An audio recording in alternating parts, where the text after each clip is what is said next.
Saudações e seguimos para mais uma edição informativa. Analistas do podcast esperam que o projeto de unidade entre a UNITA, Bloco Democrático, e o Para Já seja capaz de reduzir a maioria do parlamentar do MPLA em 2022. Na Somália, a polícia dispersa tiro a manifestantes. E como último ponto, autoridades do Reino Unido querem infectar jovens saudáveis com coronavírus para descoberta de novas vacinas. O desenvolvimento informativo começa agora.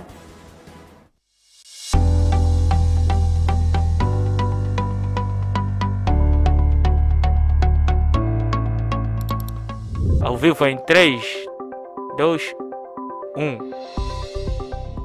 Sejam todos bem-vindos ao nosso especial entrevista. Produção de conteúdo digital, filmes comerciais, documentários, reportagens, cobertura de eventos e transmissão ao vivo. Temos estúdio e equipamento moderno. Planalto Digital Studio.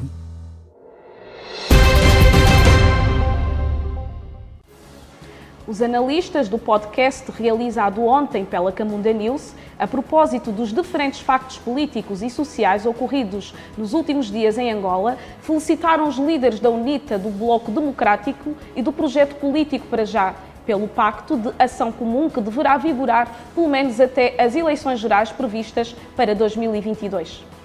Adalberto Costa Júnior, presidente da UNITA, e Justino Pinto de Andrade, presidente do Bloco Democrático, bem como Abel Chivuco-Vuco, coordenador-geral do Para Já, rubricaram na manhã desta quinta-feira um acordo de ação comum que, segundo Justino Pinto de Andrade, o objetivo é ajudar o MPLA a passar para a oposição para assim poder perceber os reais problemas do país.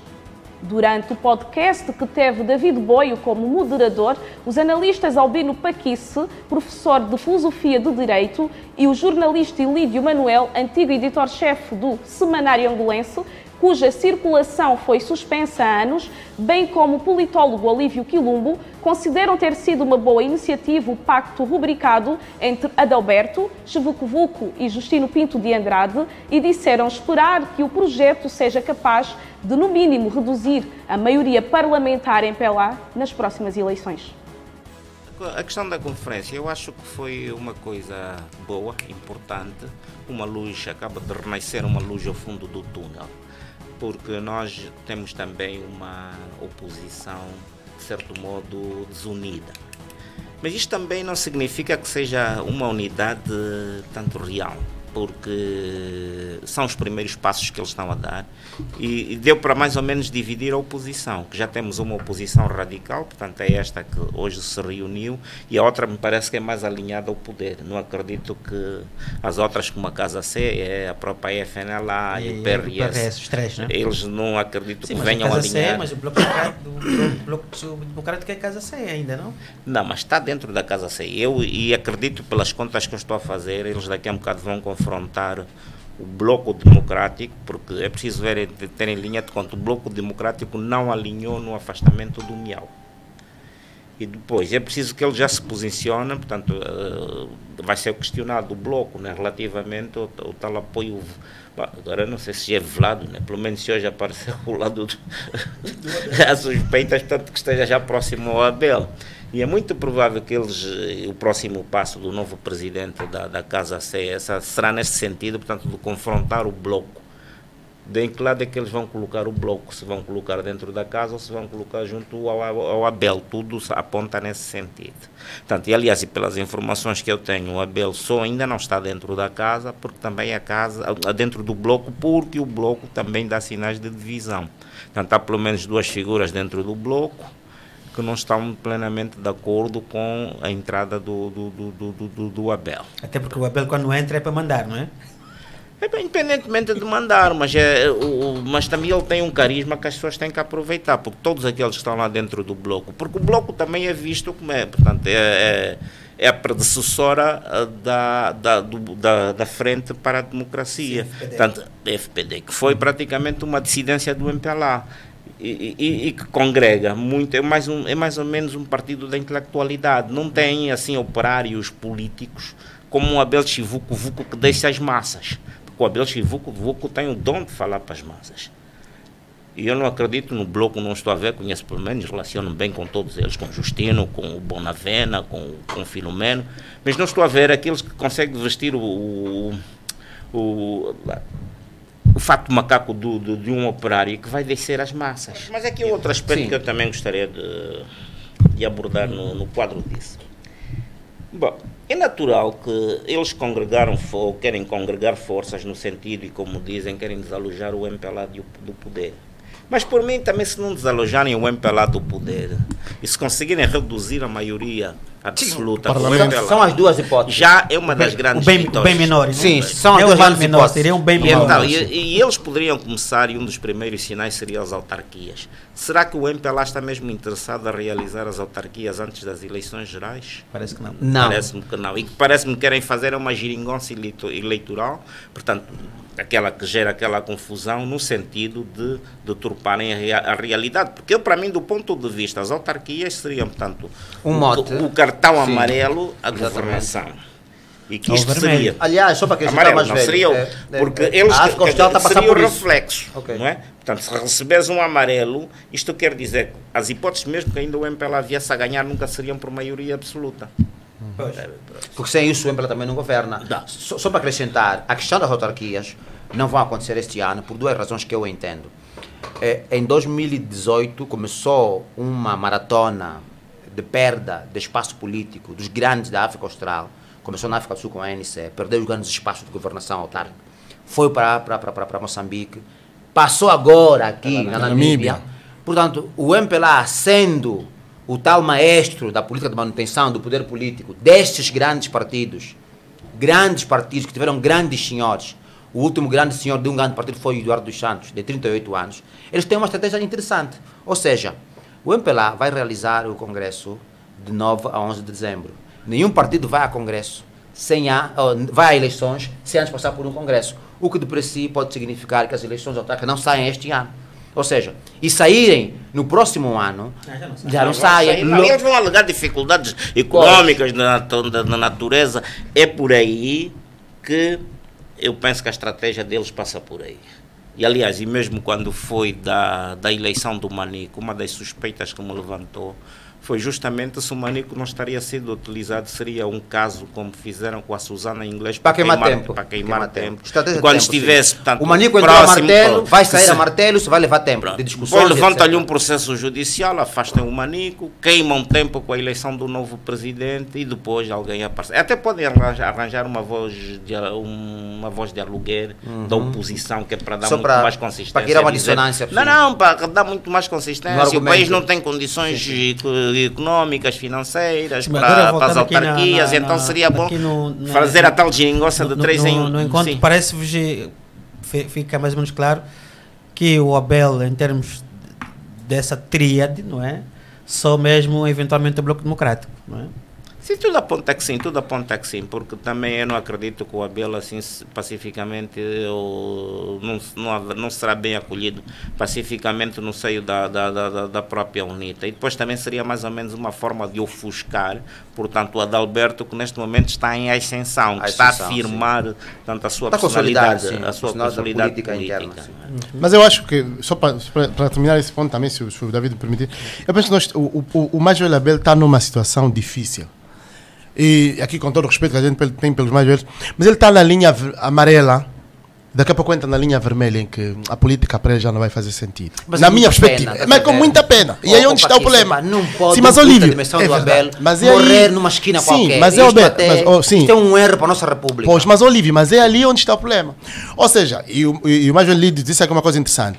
O próprio Bloco Democrático está dividido para receber o Abel. Mas se o Abel não entra hoje, quero dizer hoje no cenário político, no Bloco Democrático, e na UNITA não pode entrar, porque de facto seria ofuscar o engenheiro. E a equipa do engenheiro não vai permitir que entre o Abel para ofuscar. São duas figuras a menos que ele entre, de facto, na UNITA, mas percebe que e nós temos essa dificuldade, os nossos mais velhos muitas vezes De ser o número 2. não querem ser o número 2. Yeah. Aconteceu com o mais velho Sabino, não queria ser vice-presidente, quer dizer, não quer, porque o José Eduardo é mais novo. Quando Então, você se tem ele, capital, ok. se ele de facto, aqui podemos usar essa expressão, se ele se humilhar e perceber que pode servir o país, mesmo em segundo lugar, Que há um bem eu penso que maior, poderia no ir para a caso. UNITA, mas eu tenho essa dúvida. Agora, será uma pena perder, porque é um capital político muito grande. Olha, O Abel eu é sim, muito, mas eu quero só muito alinhar grande. aqui Não, algo justamente rápido. por, Muito grande, muito por ser um grande político, um grande ativo, não é? Justamente foi por isso que montaram-lhe essa armadilha. Pois, E aquilo sim, foi sim, uma claro, armadilha. claro, claro. Ninguém- A construção ninguém ia daquela dar- casa, os engenheiros que conceberam a casa, foi mesmo mas foi- numa perspectiva. Mas também ele não é foi muito. ele, não? Mas Foi ele, mas foi- ele também foi não é o muito. arquiteto. Mas ele também não é Também, muito mas não foi o humilde. arquiteto. Não acho que aquilo foi construído a partir de fora. A casa? Não, Não foi foi a ele? bófia quem constrói essas coisitas. E depois parte E como é que depois ele- parte a como é- casa quando como é que ele quiser. se Não, deixa mas- coisa? Como é que ele... Se deixa enrolar. É uma das minhas dúvidas, não é? E- Por exemplo, eu levantei agora uma das questões. Foi a saída pacífica do Miau. Quer dizer, o Miau não, quer dizer, não discutiu. Praticamente foi uma Mas coisa a acho que fazer. foi- E achas que esses gestos assim. Não é nobre o gesto. Não. Não é Então, nobre. para mim não é nobre. Quer dizer, para Acho mim que não tinha nada para suspeito, discutir, né? não tinha nada para vai discutir. discutir. Ele foi lá, percebeu que começou a funcionar, foi-se embora. Quer dizer, Quer dizer, não é comum. Parece- Não é comum. não é comum. Por isso é que não, Não, foi mas- seco em Angola. É por isso que para mim eu dá Mas uma ele não tem impressão que vocação. eles não arrenda. Não, ele não tem arrenda. vocação. Pá, você já cumpriu com o teu papel histórico. Exatamente. Agora é minha vez também. ele não tem vocação política.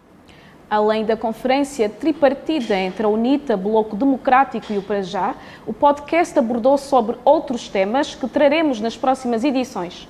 A postura da imprensa pública também mereceu destaque no podcast e, para Olívio Quilumbo, o facto de a TPA e outros órgãos de comunicação social públicos não darem cobertura devida aos atos da oposição resulta do medo de que o partido governante tem dado os erros da presente administração.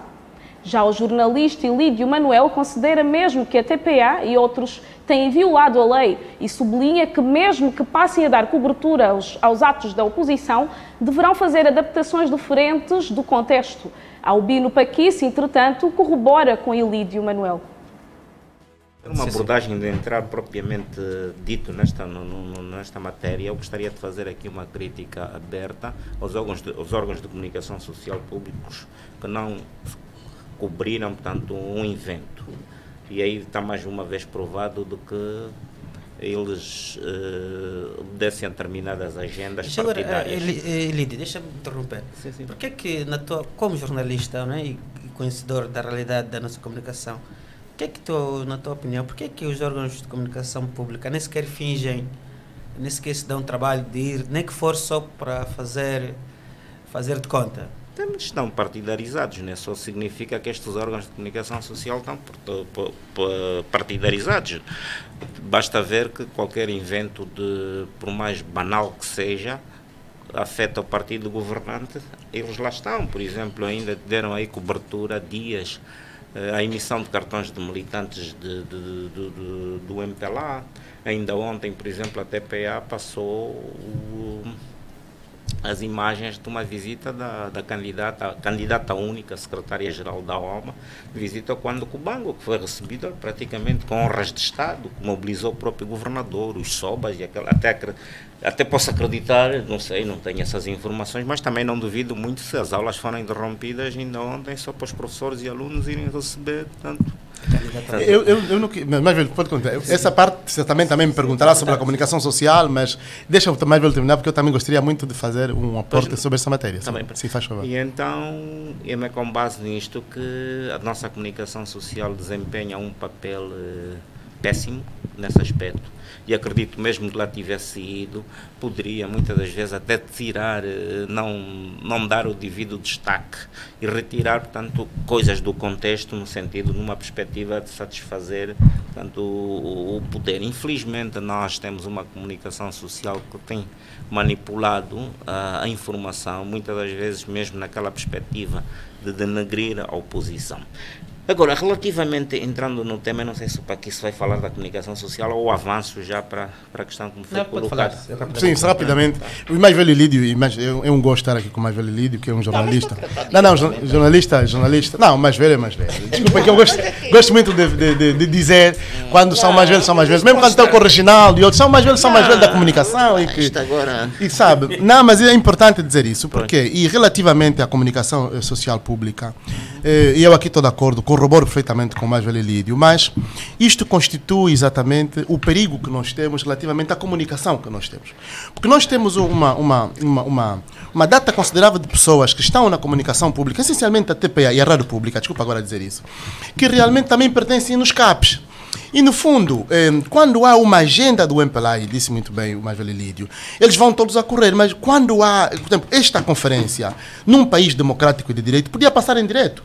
A TPA podia cancelar tudo o que tivesse e podia passar, de facto, aquilo que é a conferência que foi feita por esses 3 líderes. Mas deixa-me dizer-lhe que tem-se aventado hoje a possibilidade de, inclusive, incriminar estes jornalistas que fazem com que o poder, fazem com que aqueles partidos que queiram se perpetuar no poder permaneçam. Se incriminar, porque isto é um crime, na minha perspectiva é um crime, que a comunicação social pública, que é paga com o dinheiro dos angolanos, não participa em eventos que interessam aos angolanos, como por exemplo foi esta conferência, agora dos 3 partidos, dos 2 partidos e um possível partido que é o Para Já Servir Angola. E se a imprensa pública não apareceu, ou a imprensa não apareceu hoje, não fez eco na imprensa, é porque é mesmo tão importante, é tão, digamos, estrangulador do ponto de vista direto. E eu encontrei para aqui a falar, por exemplo, se isso fosse num país qualquer. Em qualquer país democrático ou menos democrático, a reunião de estruturas na oposição mexe com qualquer estrutura política instituída. E estamos a falar, por exemplo, de Adalberto Costa Júnior, que nesse momento conseguiu dar à UNITA aquele vigor necessário. E eu, em tempo, escrevi que não me lembro o MPLA ter diabolizado um líder político depois de Savimbi, tão como está a fazer com Adalberto. Portanto, ou ele é muito forte, ou o regime está, enfim, cansado e acha que é possível, por via do Adalberto, se Adalberto da UNITA impor algum peso político que destrone o MPLA do ponto de vista da estrutura que tem, como disse aqui o mais velho, do controle que tem de quase tudo. E, portanto, o encontro foi importante e vai ter eco. Analistas do podcast esperam que o projeto de unidade entre a UNITA, Bloco Democrático e o Para Já seja capaz de reduzir a maioria parlamentar do MPLA.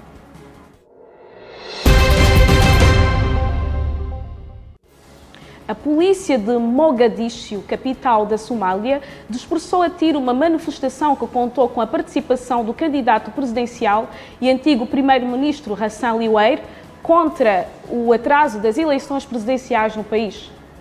A aliança, que agrupa diferentes candidatos da oposição da Somália, considera que o presidente Mohamed Abdullahi, conhecido como Farmajo, está a ocupar o cargo de forma ilegítima, porque o mandato terminou no dia 7 deste mês. E, em face disso, exige a convocatória urgente de eleições presidenciais. A partir de 8 de fevereiro, o Conselho de Candidatos da oposição não reconhece Farmajo como presidente legítimo e não vai aceitar qualquer forma de extensão do mandato, anunciaram os opositores através de um comunicado. As formações políticas e os candidatos pedem a formação urgente de um Conselho Nacional de Transição capaz de conduzir o país até as próximas eleições e pedem a Farmajo para respeitar a Constituição. No dia 17 de setembro do ano passado, por exemplo, o presidente Farmajo alcançou um acordo de 5 líderes regionais e com o presidente da autarquia de Mogadíscio para realizar eleições antes do fim do mandato presidencial. O pacto abandonou a promessa "um homem, um voto", um objetivo fixado pela Somália no sentido de realizar as primeiras eleições inteiramente democráticas desde 1969, depois de divergências políticas e problemas de segurança. Deste modo, o país deveria avançar para eleições indiretas através de um sistema de votação complexo em que os delegados especiais elegem os membros do Parlamento que depois votariam no presidente. Mas, mesmo assim, este processo ficou em impasse. Entretanto, no final de janeiro, o enviado especial da ONU para a Somália, James Swan, alertou que o país pode vir a enfrentar uma situação imprevisível se o mandato presidencial expirar sem um consenso sobre a realização das eleições.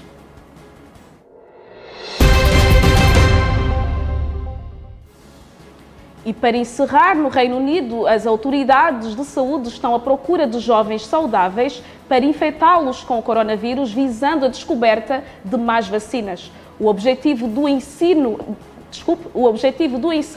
é perceber como o coronavírus afeta o corpo humano de forma a conseguir desenvolver mais e melhores vacinas. O país liderado por Boris Johnson é o primeiro do mundo a permitir que voluntários sejam propositadamente expostos ao vírus que provoca a Covid-19. Esta iniciativa faz parte de um estudo que pretende entender melhor a doença que virou o mundo de pernas para o ar e as suas consequências no corpo humano, informou o governo britânico num comunicado. Apesar de parecer uma experiência bastante arriscada, a prática foi aprovada pelo órgão de ética de ensaios clínicos daquele país, o Departamento para Economia, Energia e Estratégia Industrial, batizado como Desafio Humano. Este projeto é uma parceria entre a equipa britânica para vacinação, Imperial College London, Royal Free London e a empresa Vivo. Os ensaios clínicos têm data marcada para arrancarem em março e no total serão 90 jovens adultos a serem infectados num ambiente seguro e controlado.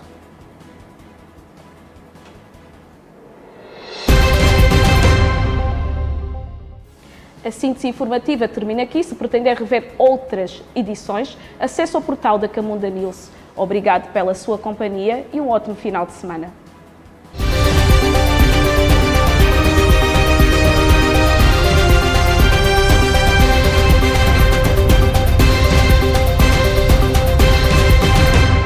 Camunda News, informação atualizada e cidadania.